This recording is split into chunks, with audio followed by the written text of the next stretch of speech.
Okay, welcome back everyone. We are on chapter 2. To recap chapter 1, we did learn that there are 3 categories of contamination, and those are chemical, so basically from chemical overspray or contaminated with any sort of a pesticide or a cleaning solution or anything of that nature. Um, Physical. So a physical contaminant means like an actual object that has fallen into the food.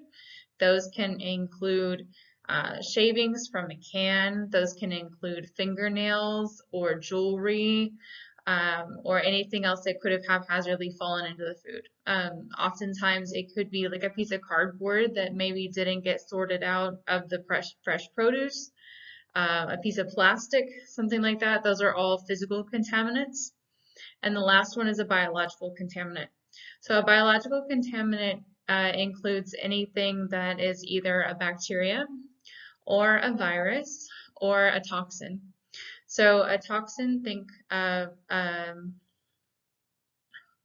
as like a poison that is created, so it operates a little bit differently. So in chapter 2, we take kind of a deeper dive into the types of contaminants, and then we give examples of those. So the 4 types of microorganisms that can cause foodborne illness are viruses. So viruses need a host to actually survive. So viruses are passed from person to person and then from person to food. Viruses are typically not going to grow in food because they need a host, but they can survive through most of the processing that we put food through in a normal course of business. So that means that they're going to stay alive under refrigeration. They're going to stay alive if you freeze them. And then oftentimes there are viruses that will survive the cooking process. Bacteria. Bacteria, you know a lot of them by name already.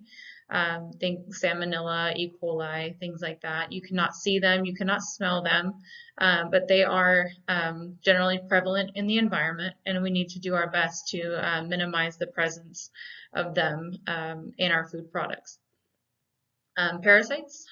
Parasites are something where um, it relies on a host also. So this happens oftentimes in like seafood, where a worm or something else has infected a piece of meat, and then those parasites would be ingested.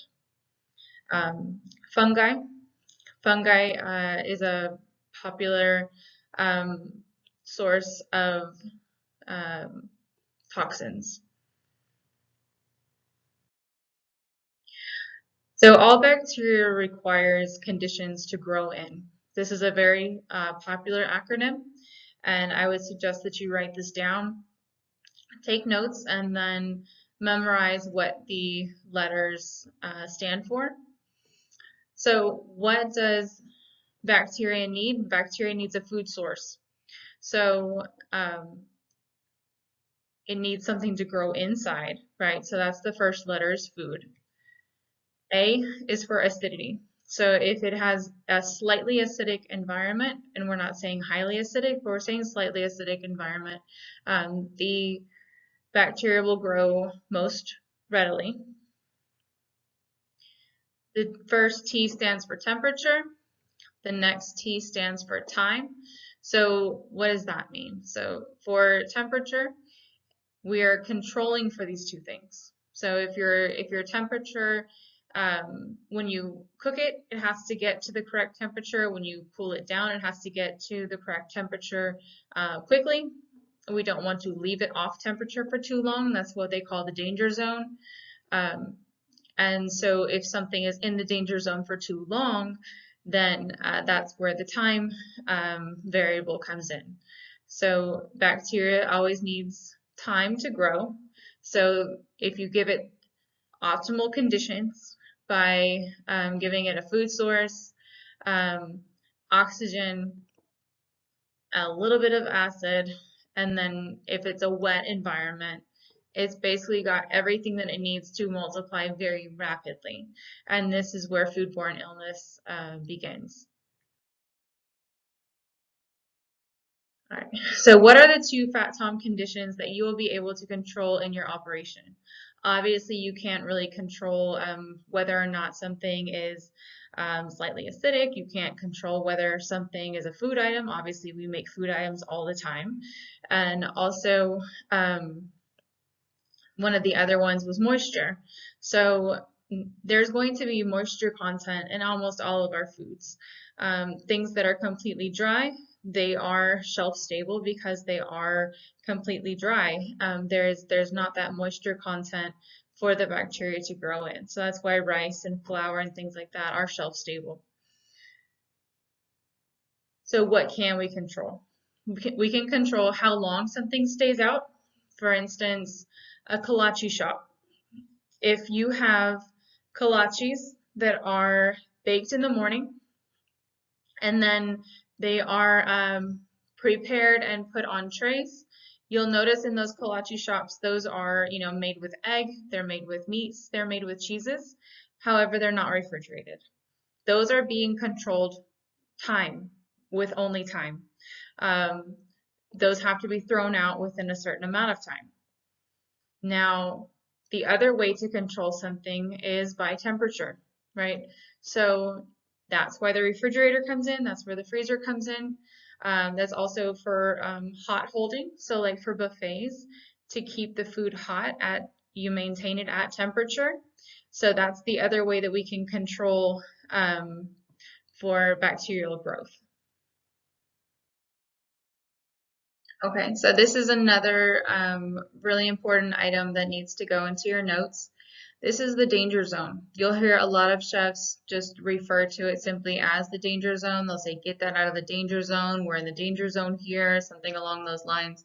What are they referring to? They're referring simply to the temperature that the internal temperature of the food has at that moment. So what is it? Specifically between 41 degrees Fahrenheit and 135. Write that down 20 times, tattoo that on your arm. Make sure that you remember these numbers. They're very, very important to you. Refrigeration is held at 40 degrees Fahrenheit or lower. So anytime that you check the temperature on your cooler, it's always going to read 40 degrees or lower, or else you have a cooler problem. So if your cooler goes what we call off temperature, that means that it's not cooling properly, maybe it's in the 50s.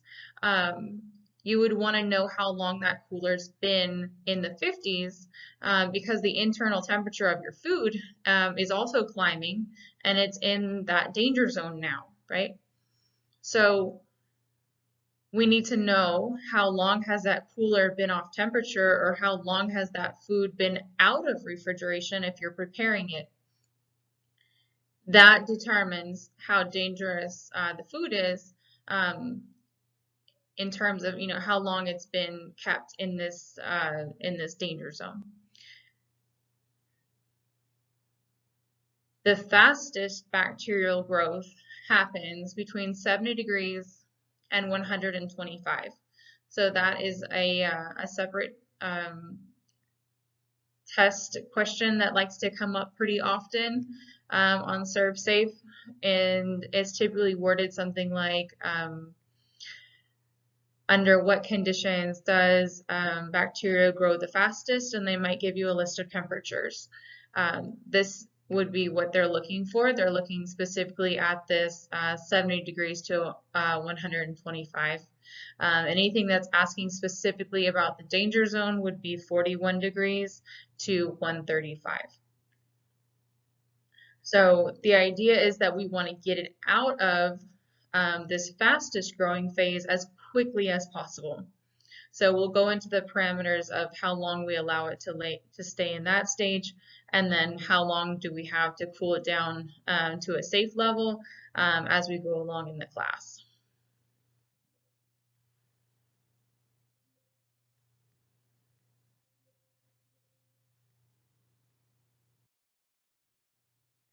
Okay, so we're going to review some basic characteristics of bacteria. This was found in your book. They live in and on all around us. They're not possible to avoid them. They are going to be present in your environment, and basically what we're trying to do is minimize them as much as we possibly can by sanitizing surfaces, by not cross-contaminating, by cooking things to the proper temperature, and then handling food appropriately once it is cooked. So it's important to remember that these are not things that you can typically observe. You cannot see them. You typically can't smell them or taste them. You typically don't know until after someone gets sick. If the parameters and conditions for Fat Tom are correct, which means that bacteria has all the things that they need according to Fat Tom, then bacteria is going to grow very rapidly. So that's the reason why we control time and temperature.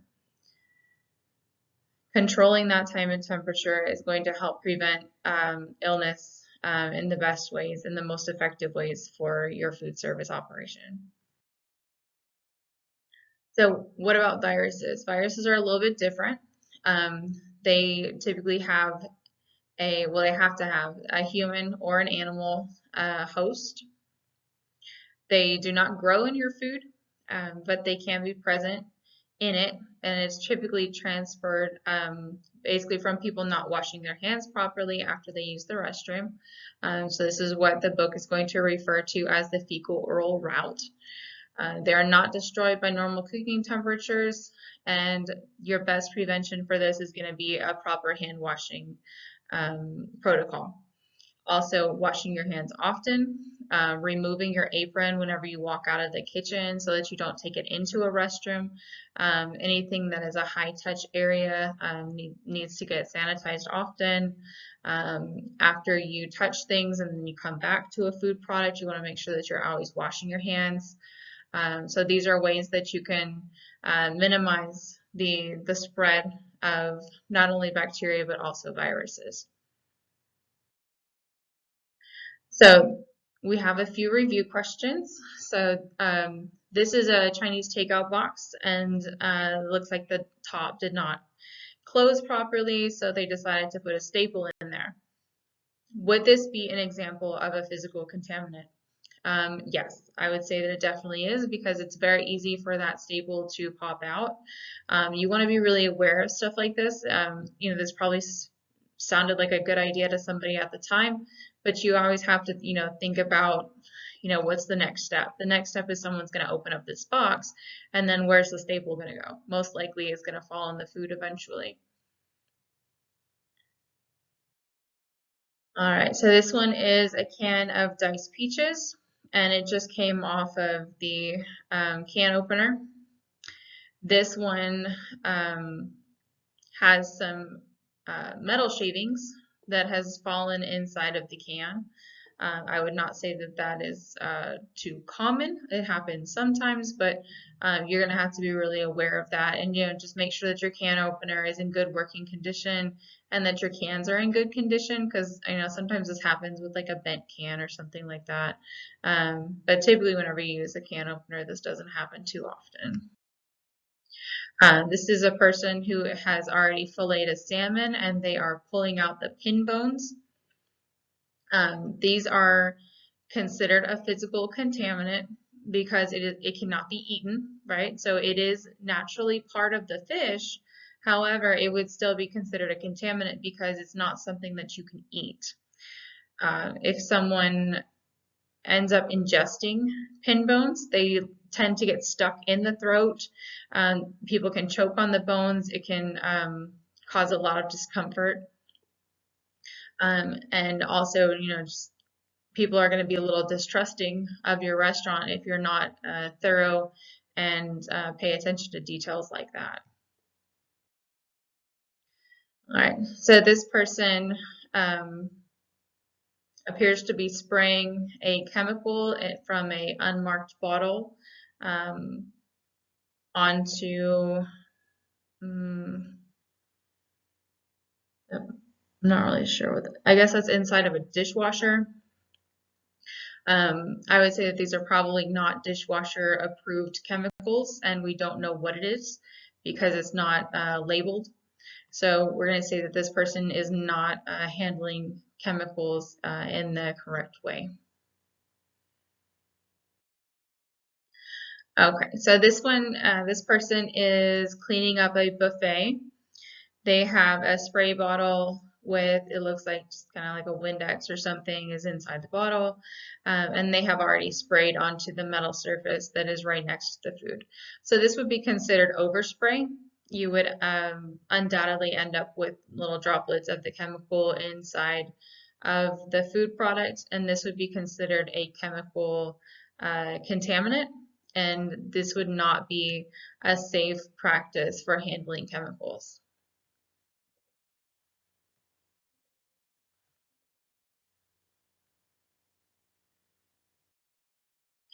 Okay, so on this slide we have chemicals being stored with food products. This is against food code. We can never have chemicals stored in the same location as food or food products that will come in contact with food. So it can't even be with dry goods next to parchment paper and gloves or something like that. It has to be in a completely separate area, and then it should be in a secured cabinet so that no one can mistakenly pick up, say, a spray bottle or a canister, thinking that it's something else. Um, Perhaps they can't read the language, and maybe they don't know exactly what it is, and they mistake it for something else. There have been several instances of people ingesting chemicals because people thought that whenever they were making the iced tea, they thought that they were putting in sugar. They were actually putting in Ajax or another powdered chemical, because things were not labeled properly, or they just grabbed the wrong can because they were in the same area, so it was stored improperly, so there was room for error. Oftentimes this happens because there's a lack of training, and then also sometimes there's a language barrier. People don't know what they're putting in there. But look up old articles of chemical contamination in fast food restaurants, and you will find lots of really sad cases of people getting physical injuries from practices such as this.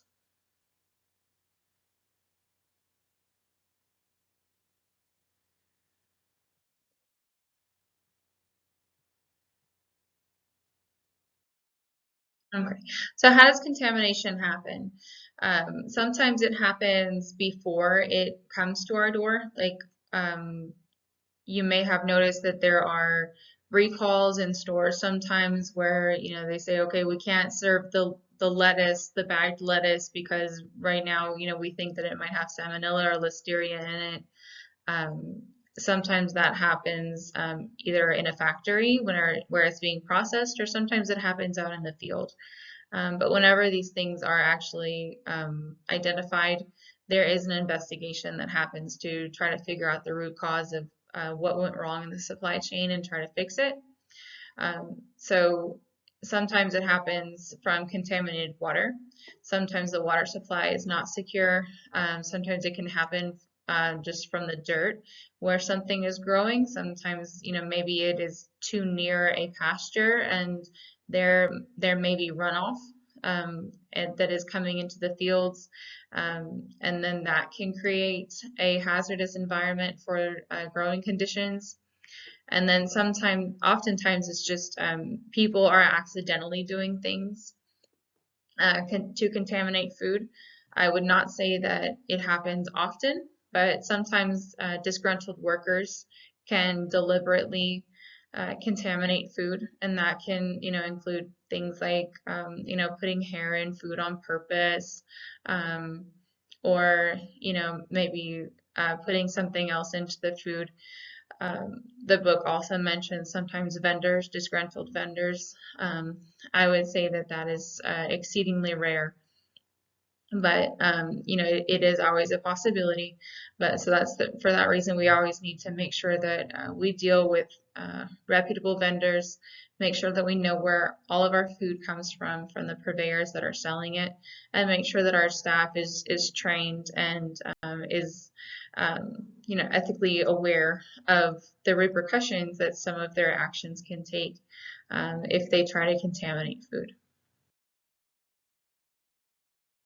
Okay, so people can contaminate food when they don't wash their hands. Obviously, if they go to the restroom and then they come back, they're not washing their hands. If they come to work sick and they are spreading virus, if they sneeze or cough onto food, and then also, cross-contaminating by touching dirty surfaces or equipment.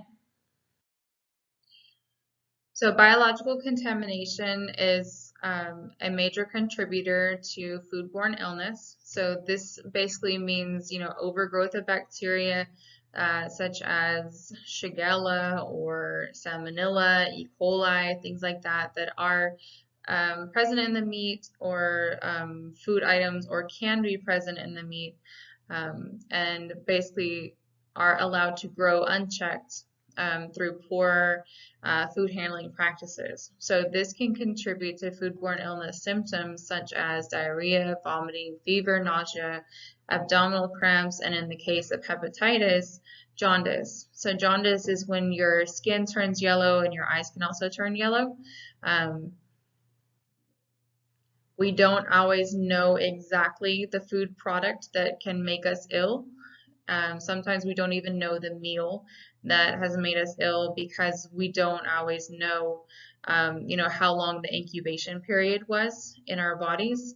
It can range from 30 minutes, you eat something, you get sick right away. And then sometimes it can take weeks. So, for that reason, it's not always just the last thing that you ate. So oftentimes we like to blame just, whatever the last thing is that we put in our bodies. We say, oh, it had to have been that. That's not always the case. Sometimes, we can kind of make intuitive guesses based on how that food was handled, how old it was, or if it was a hazardous food to begin with. But we don't always know exactly.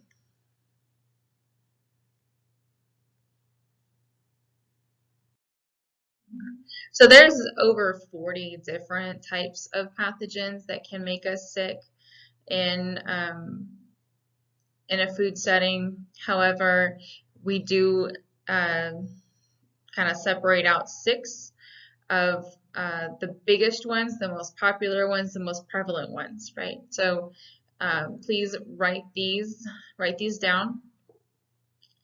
Also the common symptoms of them and where they are from. So these are common questions that do end up getting asked. So you don't have to write down all of the charts that you find in the book.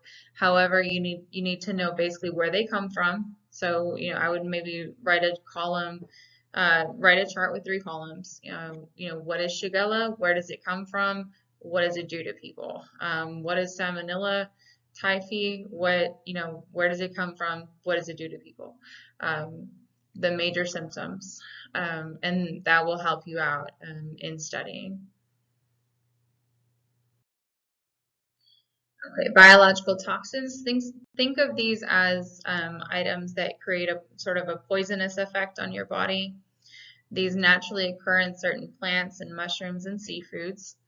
So be aware of what foods a toxin would be prevalent in, such as mushrooms, shellfish, and certain types of fish. So these fish listed, barracuda, snapper, grouper, amberjack, these are fish that eat smaller fish. And since they are fish that eat smaller fish, there's just kind of a more likelihood that they could become infected with some sort of a pathogen because they're eating other things, right?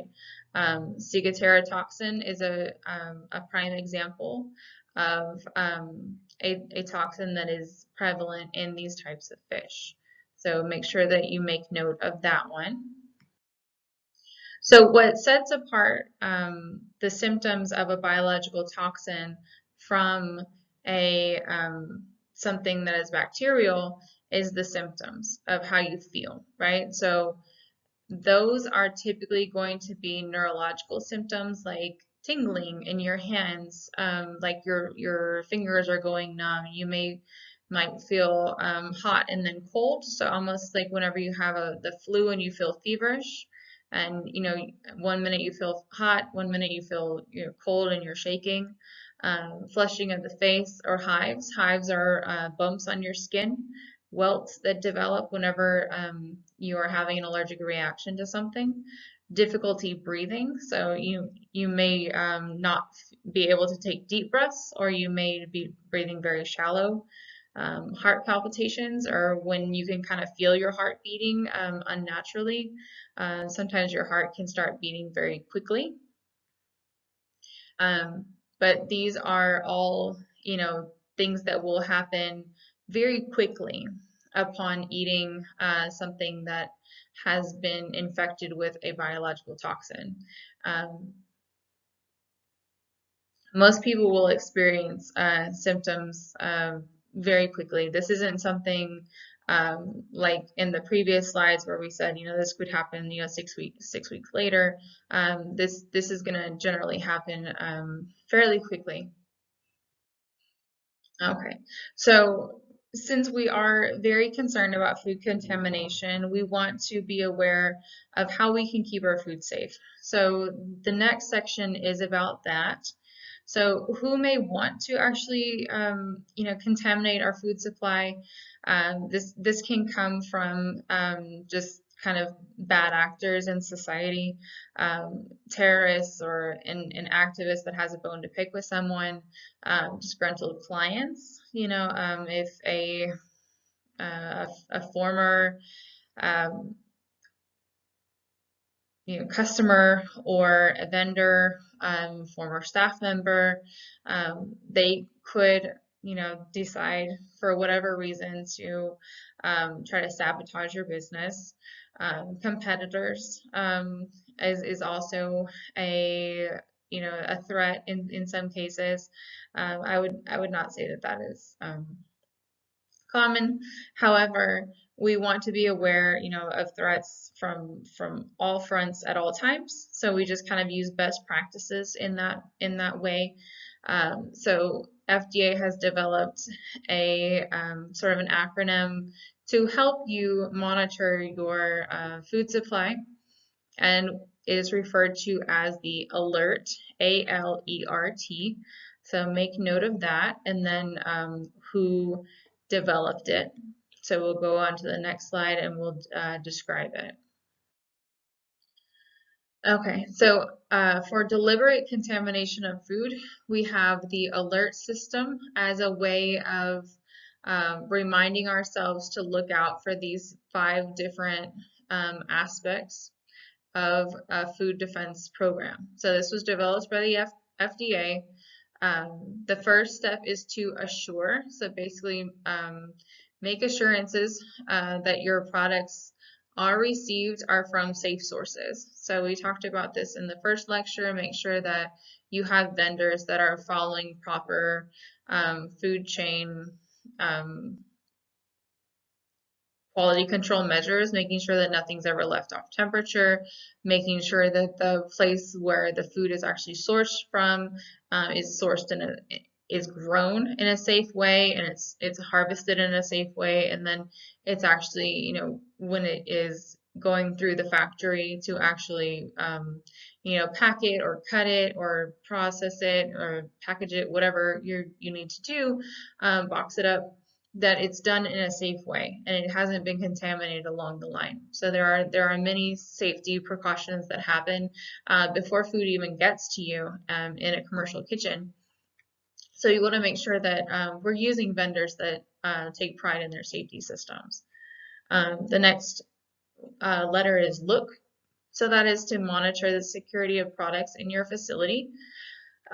So are things stored in a safe way? Are they being rotated out the way that they need to be so that everything is used up old first and the new stuff goes into the back? We call that FIFO. Employees, know who is in your facility. So, there needs to either be some sort of a uniform, or there should be name badges or something like that, so that we know that only authorized personnel are given entry to our secure areas. Reports, keep information related to food defense accessible. So if anything strange or suspicious is happening, you need to make note of that. Threat would be your last one. Develop a plan for responding to suspicious activity or a threat to the operation. So in the event that maybe there is a contamination, what do we do? How do we make sure that the threat does not spread? And how do we communicate that to our employees and, if needed, to our customers? So a foodborne illness outbreak has happened at your facility. What can you do? Or you get a report of someone that is suspecting that they maybe have been infected by a foodborne illness from your location. There should be some sort of a standardized form that every manager will use. So it should always be a manager that is trained in taking this information that will take the call. So oftentimes whenever calls come into a restaurant, it goes to a hostess stand. The hostess should not be the one to take that call. They are generally not going to be trained in that. That should go directly to either a kitchen manager or a front of the house manager, so that they can ask them the pertinent questions. You need to ask them for their general contact information, not only for your restaurant, but also for any regulatory authorities, such as health inspectors. They may want to contact them also. Ask the person to identify all the foods that they've eaten, even if they don't think that it's significant. Sometimes people will suspect, oh, I think that it was the chicken in the fajita. After investigation, it'll turn out to be that it was actually the tomatoes that were cross-contaminated. People don't always know exactly what it was that got them sick. Ask for a description of their symptoms. So ask them to tell you, when did you eat with us? What all did you eat? How long have you been feeling this way? And then, what are your actual symptoms, so that we can compare all of those things in the event that you get another report that someone else is sick with the same symptoms. And then you should notify the authorities, let them know, that you have a report of a customer that thinks that they got sick. Oftentimes they will come out to investigate if there is more than one report from the same location. Okay, so say you believe that a product has either been contaminated or is suspected to be involved in a foodborne illness outbreak. What can we do? How do we preserve evidence? You need to take the suspected product, put it aside if you have any left, that is, and then you need to label it with the following words: do not use and do not discard. So basically, you don't want anyone to use it, but also you don't want anyone to throw it away. You want to get a sample from that food if it is possible, if there's still some that remains in the kitchen, so that you can conduct a thorough investigation with the health authorities. You need to document where the product came from. What was the sell by? What was the lot number? What was the pack size? These type of descriptors are able to trace that product back to the packaging line where, or shipment date, or field where it was harvested. Wherever that product came from, we're able to track it through information such as that. So whatever information you have, you would want to preserve it. So in addition to collecting all of that information about food products, you also need to establish who was on property whenever that food was made. So oftentimes it is not a food product. Sometimes it is a contamination from an individual. So someone that may have come to work sick, and then they passed on their germs to the food items, and then someone else ingested that. So you need to keep a record of staff that was cooking, people that were in the restaurant, servers, bussers, anyone that was on premise that night, especially people that were in a food handling position. It's best to cooperate with authorities. Generally, they want to get to the bottom of any foodborne illness outbreak, and they want to also help you with creating better protocols for your restaurant. So oftentimes it can be traced back to a source outside of your restaurant, and you would want to help to identify that. So it's not always something that's happening within the restaurant. Sometimes it can be traced back to radishes that came from a certain farm in California, and then that would be a much wider spread issue, and we would want to help to prevent other people from getting sick from those same foods. So, you have to remember that that's always a possibility. If it turns out that you do have an issue either with training or food handling practices in your establishment, then you need to review your procedures. Sometimes people will call in specialists to review procedures. Also working with the local health department is also a wonderful resource. Chipotle is a really good example of a company that really struggled with some of their packaging procedures, and they had several rounds of foodborne illness based on the way that they were pre-packaging certain items and then sending them out to their establishments in their service areas. So Chipotle had to make extensive changes to the way that they were operating in order to make their food safe again. So, just remember that, all systems are up for review, and, when we know better information, we can make improvements as needed. So some of your guests are going to have allergies that they know about. There should be a written procedure. So for whenever someone actually comes into your restaurant and they say, I want to get the seafood enchiladas, but I can't eat scallops, and they are traditionally included in the dish. You say, okay, well, I will have a manager come over and talk to you to get a better idea on your allergy.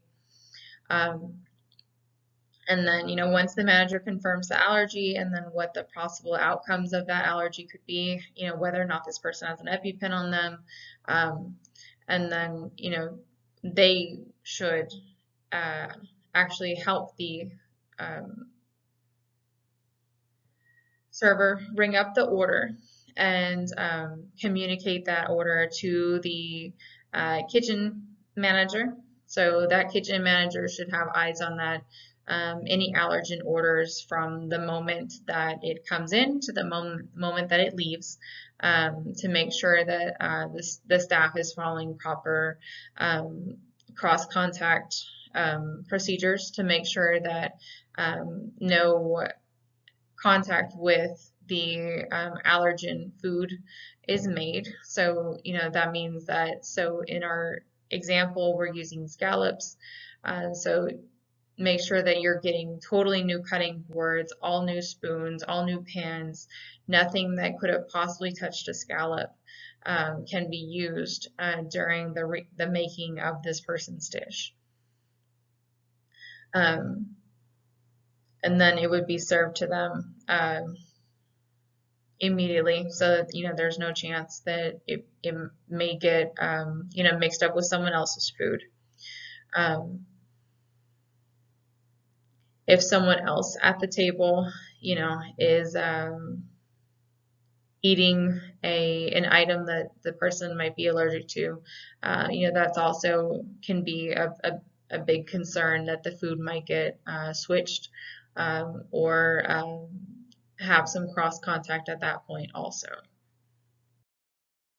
So as a restaurant, what can you do to prevent any sort of allergy events or cross contacts happening in your facility? First off would be proper training, especially with all of your cooks and all of your food service staff. The food service staff needs to be aware of ingredients that are included in the menu items that they are selling to their customers. Generally, the server is going to be the first one that hears of a food allergy, so they need to be aware of how serious that information is, so that they will take proper action to go and either put in the order the way that they need to, or get a manager, whichever the policy is for the place that they work.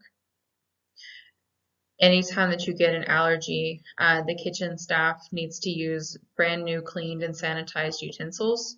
Some people use special purple colored utensils, but if your tools have been cleaned and sanitized and they have not been used previously, then for cooking any other items, then they would be considered safe. Also, allergens have a tendency to be transferred in cooking oils, so you would want to use separate fryers. So say for instance someone has a shrimp allergy and they are ordering French fries, but the fried shrimp and the French fries are both cooked in the same oil. When that person mentions that they have a shrimp allergy and they order French fries, you should let them know that our items are all made in the same fryer, if they are, and you would ask them, just to let you know, we do use the same fryer for both items.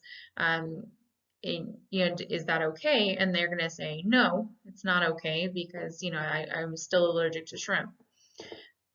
At that point, you're going to have to make a separate pot of oil to fry the French fries for this person. A lot of larger restaurants have a special dedicated fryer that cooks only things that typically don't have allergies, so things like French fries and stuff like that, or fried vegetables, and then you would have a separate fryer for seafood. You would have to really properly train your staff to make sure that you never cross-contaminate those oils, though, because in the event that you are relying on that system for someone that has a severe allergy, then you would have to make sure that there is no shrimp allergen present in that oil. Peanut oil is a popular allergy for people that are suffering from a peanut allergy. People don't always think of the oils the same way that they think of peanut butter or the actual peanuts. But if you are frying your potato chips, or like your Chick-fil-A sandwiches are fried in peanut oil, so a lot of people, they cannot eat those items if they have been fried that way. Also, if anything is going off premises, you need to make sure that your packages are labeled correctly, so that whoever is buying it is aware of any potential allergens present in your food. So the next few slides are to quiz yourself on different pathogens present in foods and how to identify them. So feel free to click through them and test your knowledge. I would recommend that you look through some of the study questions that are in the back of the chapter and prepare for your quiz this week. So if you have not already let your classmates in on the correct answers in the discussion board, go ahead and let them know. Don't leave them hanging. They're curious to know more about you. So I enjoyed reading all of your discussion board posts that were already up there. So prepare for your quiz and make sure that you read all of chapter 2.